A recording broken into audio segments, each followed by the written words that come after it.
Welcome back to the Associateds Around the Table. I'm your host, Beth Goldsmith.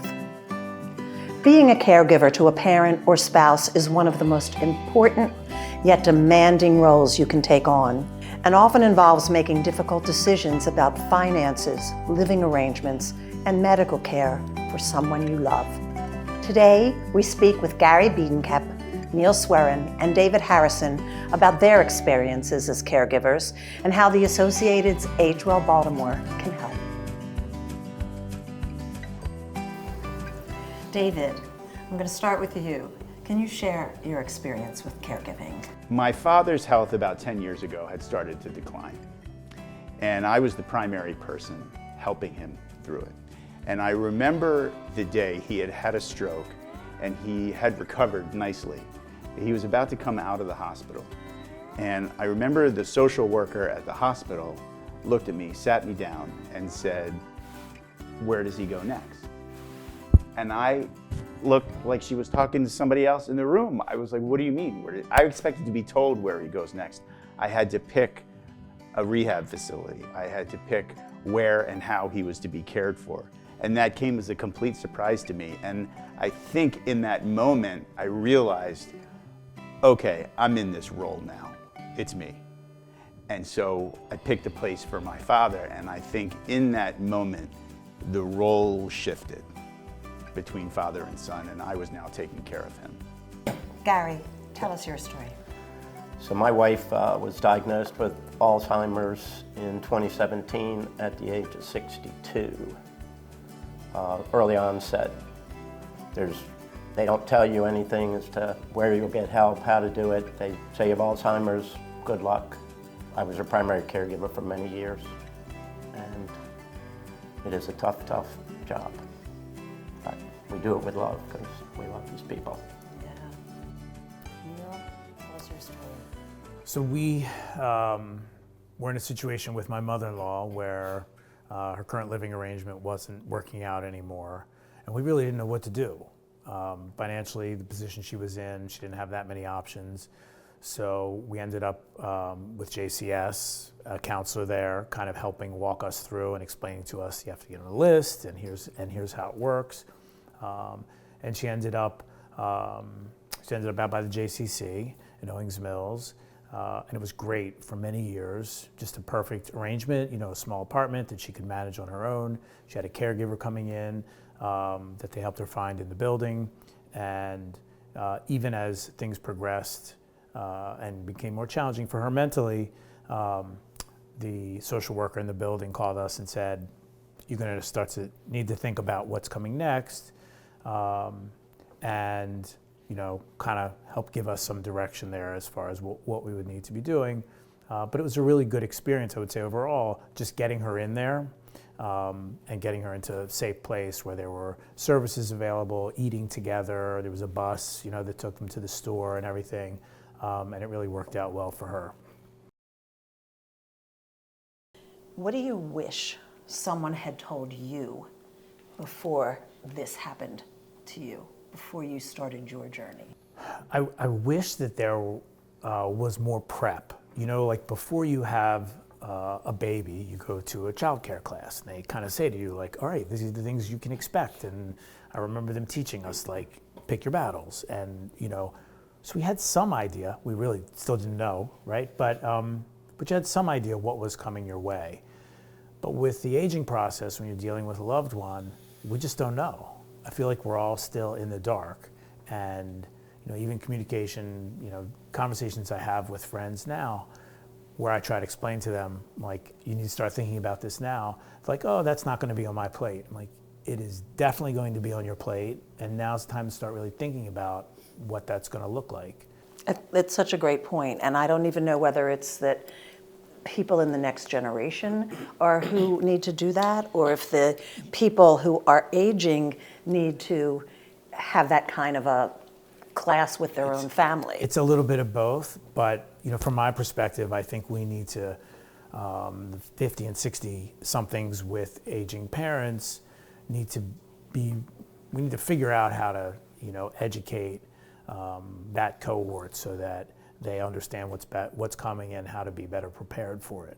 Well, with the battle with Alzheimer's, the part of the problem is, you hear this all the time, everybody's different and they don't know. So there's no guide, there's no book, there's no way to know what direction you're going to go. But bringing in help earlier than later, sooner than later, I waited a really long time, and in hindsight, I probably could have used help earlier on. The saying about put your oxygen mask on first in an emergency and then care for the others. You know, I think when it comes to aging parents and being in that role, there's almost a word missing in the nomenclature. There's almost like a concept that's undefined. So in a general sense, I was a caregiver, but I don't consider myself to have been my father's caregiver. I wasn't cleaning him. I wasn't giving him his medicine. Fortunately, he was in facilities or places or hospitals where people were doing the actual caregiving. But what you do become is, for lack of a better word, the responsible party. You're the responsible party. And I didn't see that coming. I didn't know it would be me. And it's really hard to talk about until you have to talk about it. And then it's too late. Well, my wife really never wanted to talk about it, so we kept it very private for a very long time. She didn't even want to talk about it with me. So my wife lost a lot of her executive function. So I was bathing her, dressing her for 3, 4, 5 years. She could do so much. I would joke with her when she'd start to bark out things she wanted me to do. I would tell her, well, you might be Superwoman, but you didn't marry Superman. You married Clark Kent, so let's take back the expectations a notch. So she did an awful lot, and I had to pick up that slack. You know, you have to really think about like what, as someone's dealing with dementia, like what do they have access to and what are they doing? Now we know why she was doing those things, but we were just frustrated or angry with her at the time because we didn't understand what was really happening. There's probably more we could have done to, help her safeguard her finances and keep her in a better place, but we didn't know. The services we used were fairly limited. At the time, it was before AgeWell was a thing. And that, I think, is really a game changer if people learn how to use it, because it's really one number you can call, here's the situation, and they'll put you in touch with, wherever you need to go for the services you need. That didn't exist really years ago when I was dealing with my situation and David was dealing with his. How do you care for yourself when you are also caring for someone else? That becomes a difficult thing to do. As time progressed, I was able to get back to doing some exercise, which I enjoyed, making sure you socialize. It takes a village, to raise a child, and it takes a village at the end as well. It requires a level of patience most people don't know they have. I'm trying to make sure that I am the person I would want someone to be with me. And I also feel like I'm teaching my children. So I'm trying to model as best I can. Neil and David, you both had involvement with AgeWell. Tell us about that involvement and what you hoped to accomplish with working with them. We realized that, as I said a moment ago, it's not necessarily caregiver, but responsible party. And what we were batting back and forth was how unprepared we were. And so we formed within AgeWell a group, a forum called Generations, Conversations, and Community for people like us, for people who just don't know what's skilled nursing versus acute care versus subacute care.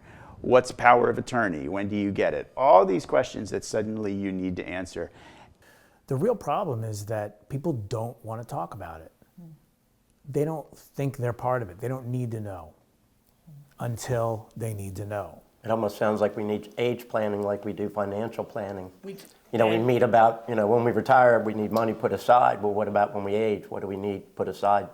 I think both sides need to be prepared. If your parents are starting to age, you need to look ahead 10 years and think, where can they live? Where will they live? What comes next? And I think parents also, and maybe our generation will be different because we're thinking about these things, but parents have to be receptive to that. Gary, I know your path was a little different. Yep.